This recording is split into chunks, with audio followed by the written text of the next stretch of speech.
Hi, my name's Jimmy Durr, and I like to run around in the woods like a wild Indian and catch my own food. I'm having a really good time doing it. But before I go out there in the woods and do all this, it's important to read up on the rules and make sure you're being a good citizen, a good individual, and following the carefully laid out rules and planning by the Fish and Game Division in your place and area. So, here we go. This is the highly anticipated part 3 of the Wildlife Hunting and Trapping Digest in the wonderful state of New Jersey. A state infested with wildlife, especially white-tailed deer. A place where white-tailed deer have become more of a nuisance than homeless people. They're everywhere. When the sun goes down until the sun comes up, and sometimes in between, white-tailed deer are out wandering in the street, sort of like drunk homeless people. Just munching on grass, crossing those white and yellow lines without regard. People are smashing vehicles. People are dying because of white-tailed deer. The amount of property damage last year caused by white-tailed deer in the state of New Jersey exceeded $2 million. The amount of people killed in motor accidents involving white-tailed deer is astronomical. So when I go out in the forest and I harvest these wonderful creatures, I am doing humanity a service. I'm saving lives. I'm saving the lives of innocent motorists just driving along the New Jersey Turnpike, not even realizing that if I didn't catch all of these deer, they'd be out there in the road right now, right there in front of your car, waiting to cause an accident and a fatality or even two. Of course, this could all be fixed with brush guards and better built vehicles and better safety restraints and roll cages and helmets and Hans devices. But the motor vehicle industry was not concerned with your safety when they built your vehicle. I'm sorry to tell you that, but it's true. The motor vehicle industry knows that if they put seatbelts, better seatbelts, roll cages, helmets, and Hans devices in vehicles, there'd be nearly zero fatalities in car accidents. Occasionally, somebody might accidentally get pinned in a car and burned to death or drown. But besides that, there would be very few fatalities in motor vehicle accidents. But the motor vehicle industry just doesn't care about you. They just want your money, and they want it every month, every year, for the rest of your life, because when the 6 years is up, that car's a piece of junk. Send it away to the scrapyard and go get yourself another one. Sign your life away. You're in debt for your house for your entire life, and you're in debt for a vehicle for your entire life. At least the house might still be there at the end of your life. So fuck the motor vehicle industry. Anyway. That's not what we're talking about today, is it? We just got sidetracked. That's going to happen occasionally around here because I'm the sort of person that likes to put a lot of thought into every little thing he does. And that's how I ended up here in this wonderful place. So here we go now. Part 3 of the highly anticipated Hunting and Trapping Digest in New Jersey. Deer hunting season. What you need to know before you go. Whew. Oh boy. Gun cases. Okay. When you are in or touching or near a motor vehicle, your gun must be cased. Why? Okay, so we can't shoot from a motor vehicle, correct? Can't shoot deer out of the window of my pickup. Okay. What does the gun case, where does the gun case come in? I'll tell you where the gun case comes in. Unfortunately, I live in a place where somehow the rules have been manipulated by the minority of people who are scared of a simple tool that flings things across a span of space. A gun. A wonderful tool, a way to get me from here to there faster than the speed of sound and put a hole in something. Pow!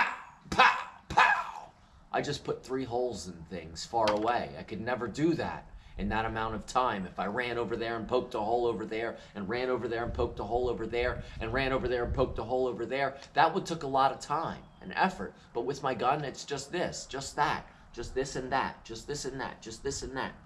That's it. Hole in that, hole in that, hole in that. It enables me to catch all of these deer and fill my freezer. What a wonderful tool. What a great thing. So long as you're not putting holes in other people and putting holes in things you don't want to put holes in, people's personal property and such, then what's the big deal? This is something that comes with great responsibility. To be born into a world where these tools exist.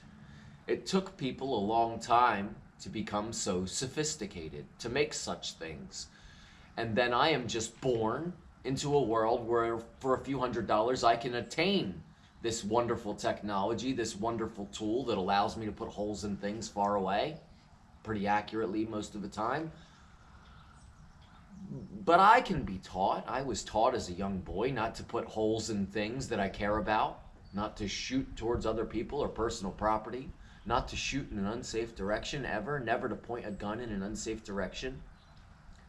So to me, to be born into a world where these things exist and are readily available, as they should be, it would just be easier to teach children how to deal with these things properly. And more importantly than that, to teach children to respect one another and be nice to one another. But what do I know? So as it is, I live in a place where these guns are feared. A scary world full of guns. And these people don't want to see them. Nobody seems to mind that police officers walk around with guns. They're supposed to be trained professionals. Well, I'm a deer hunter and I'm a trained professional as well. I went through a hunter's safety course. I'm licensed by the state of New Jersey to harvest white-tailed deer at my disposable at an unlimited rate, so long as I abide by all of the crazy rules in this book, some of which are important, some of which are total nonsense. This one happens to be total nonsense. A gun case law is absolute nonsense. The gun case doesn't keep the gun from firing. The gun case simply hides the gun. Oh, that's not a gun, it's just a gun case. That's not a gun, it's just an extra long sock that no one would ever need because their legs aren't that long or skinny. Goes further than that. You can't have one of those fancy gun racks that hangs in your back window, because then people would see, if they're driving behind you, that you had a shotgun or a rifle.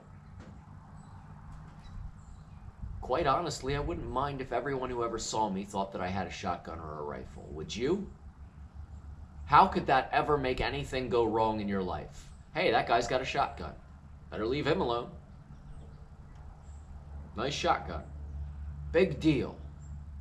But these people don't want to live in a world where I can drive down a road with a shotgun and go somewhere and shoot white-tailed deer. These people live in a fantasy world where white-tailed deer don't exist in overpopulations, and farm boys with shotguns also don't exist. I'm supposed to have a slingshot. I'll just be a full-grown Dennis the Menace. And then they'll make a rule about that. Gun case laws are absolutely ridiculous, and I didn't abide by them until recently.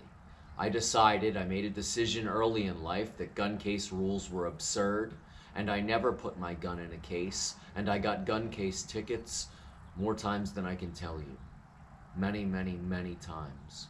I went many years without a hunting license or a fishing license or a trapping license because I was not allowed to have one.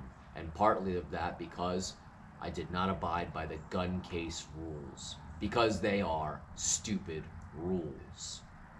This makes no sense. Even children can see that that makes no sense. What am I hiding and why am I hiding? And to continue the hiding theme, when transporting a deer that you have harvested, make sure to face the field-dressed side away from the roadway. Also, tuck tongues back into the mouth of harvested deer.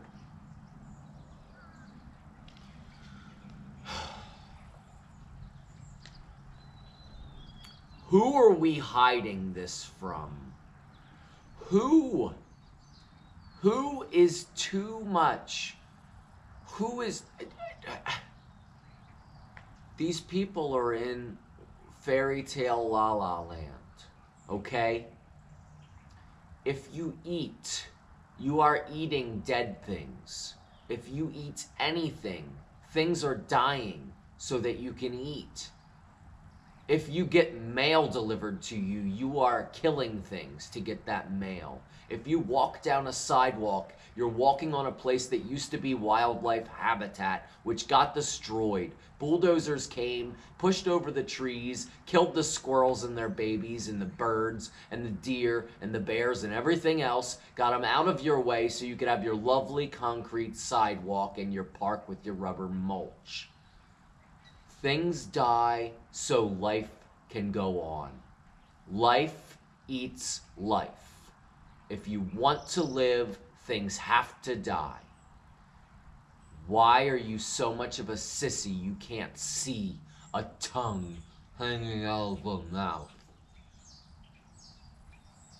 Do you know what the slaughterhouse looks like? Do you know what the chicken processing plant smells like?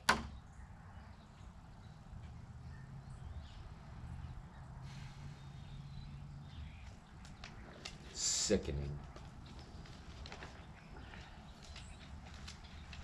And we go on.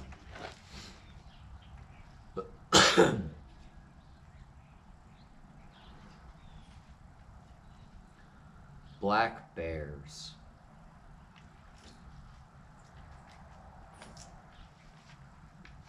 Bear hunting. Black bear game care. Black bear buttholes. State lands. Okay, as I understand it, New Jersey is the black bear capital of the world, or something like that.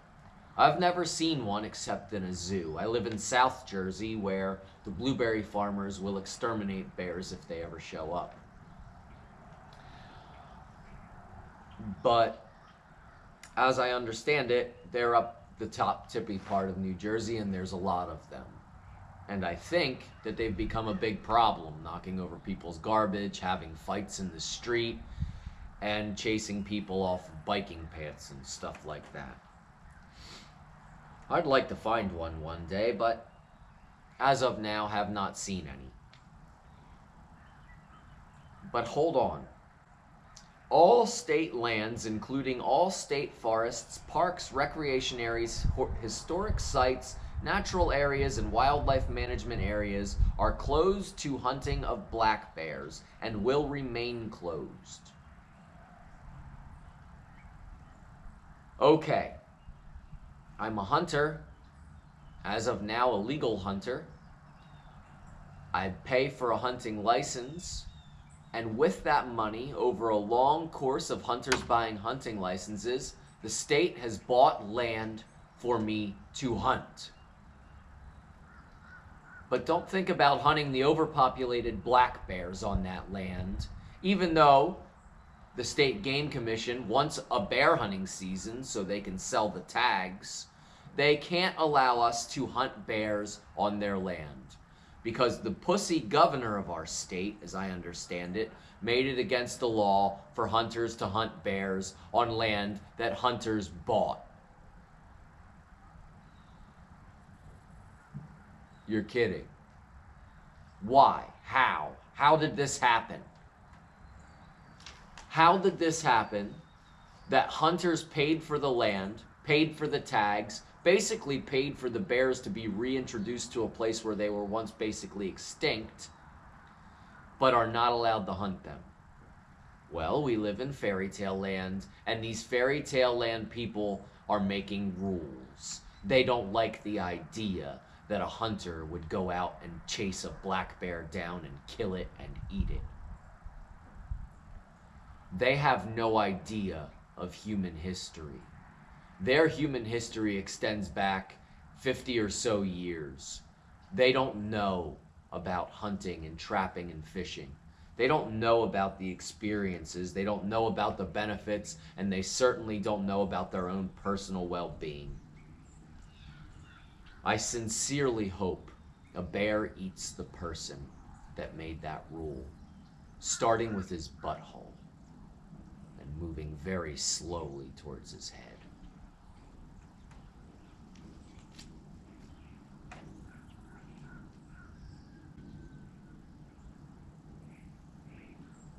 So it sounds nice to be able to hunt a black bear. Just don't think about doing it on land that hunters bought.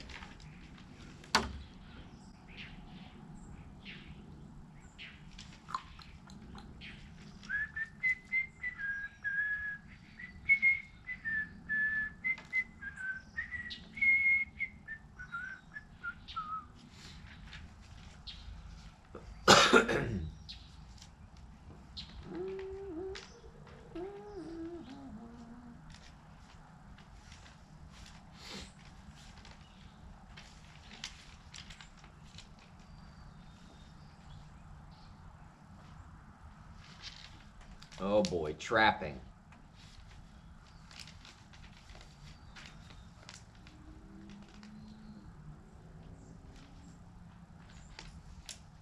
Now, traps, it's hard to find anybody that goes out and traps animals. But when you do find these people, they're really interesting.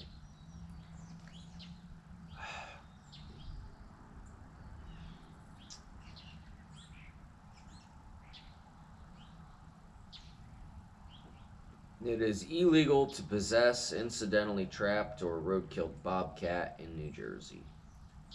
Apparently bobcats are around, but I haven't seen one. I've seen some big, ugly stray cats. They ought to put a hunting season on those.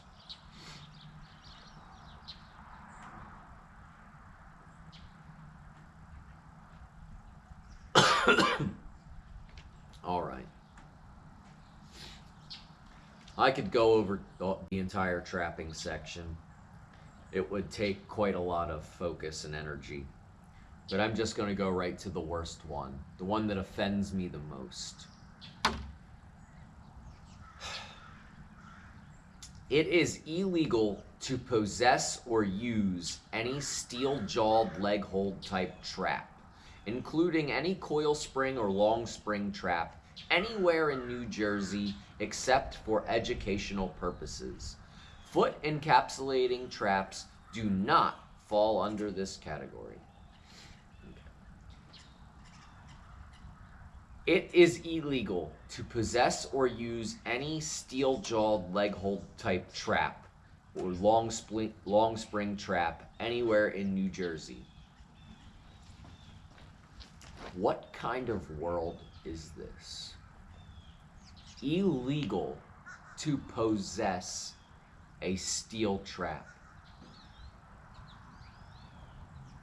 What type of world is this? This is fairy tale land.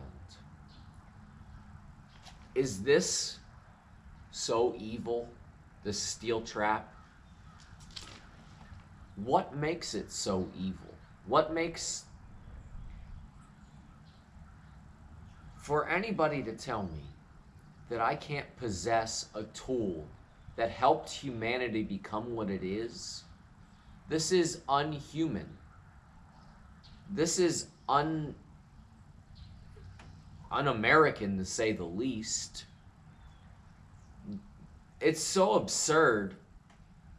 How do you describe the absurdity of that? I can't possess a tool that's against the law to hold and have. We're not talking about a nuclear weapon here. We're talking about some steel bent around in a circle and with springs and a simple steel tool. I mean, it's not that simple if you had to invent it, but it's not that complicated either. It's been around for hundreds of years. It's helped humanity do the things that they did. It's a part of history. It's a beautiful thing, and also it's useful. What an amazing thing. And we can't possess it. It's a thing of evil. The steel trap must be a thing of evil. A thing of no good. A thing of total wrongness. Please help me with that. Help me understand why I can't have this wonderful tool. I can't have this little piece of history. It's too scary to the Lollipop Land people. I sincerely hope the people who enforced that rule, the people who made that rule, and the people who advocated for that rule all get caught together in one large giant steel trap and then get eaten from their butthole to their head very slowly by a black bear. Tell me I can't have a steel trap. There's a whole lot of bird regulations. Oh.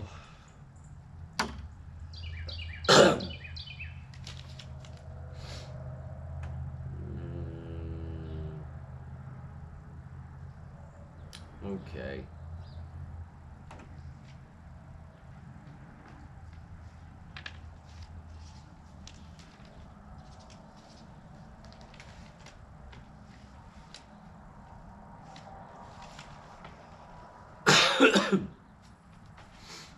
I have to say that I do like the idea of this book.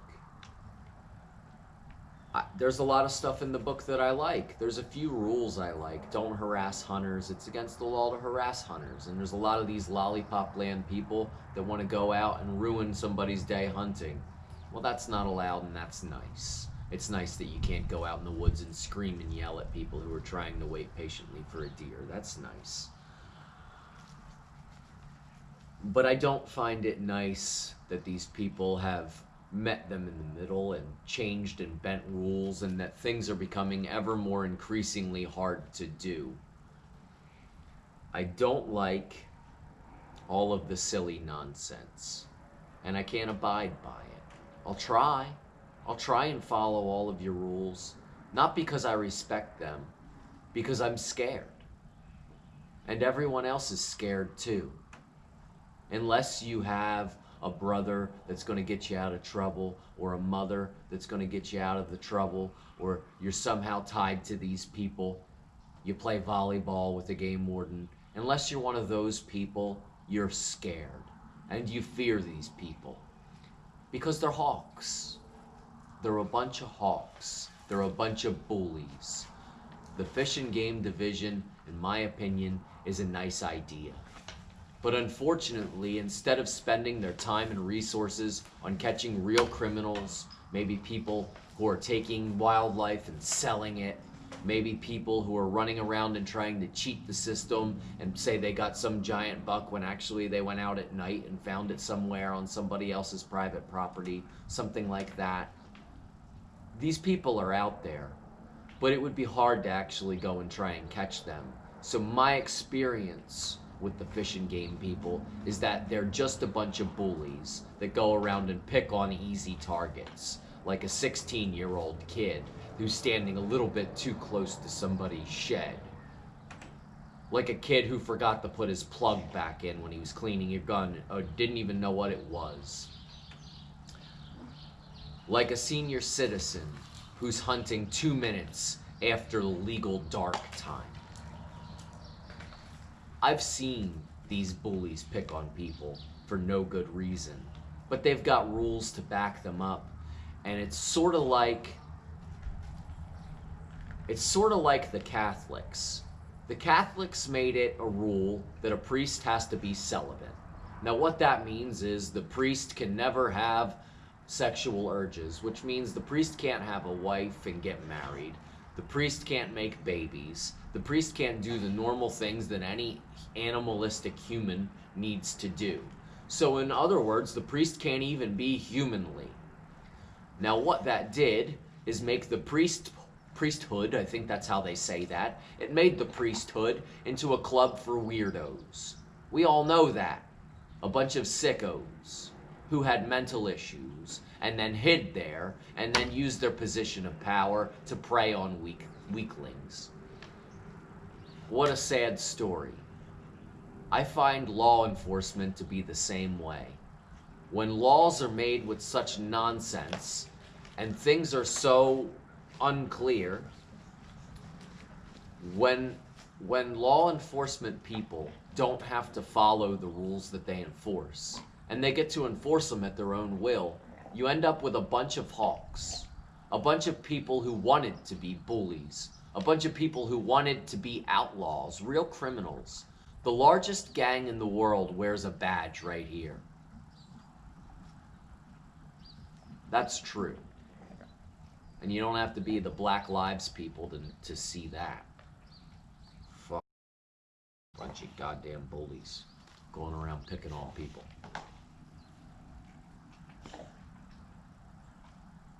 I need to skin all these deer out before my dog does.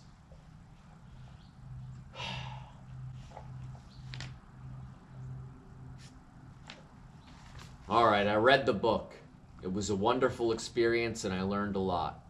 I'm gonna try and follow all of these rules as best as I can.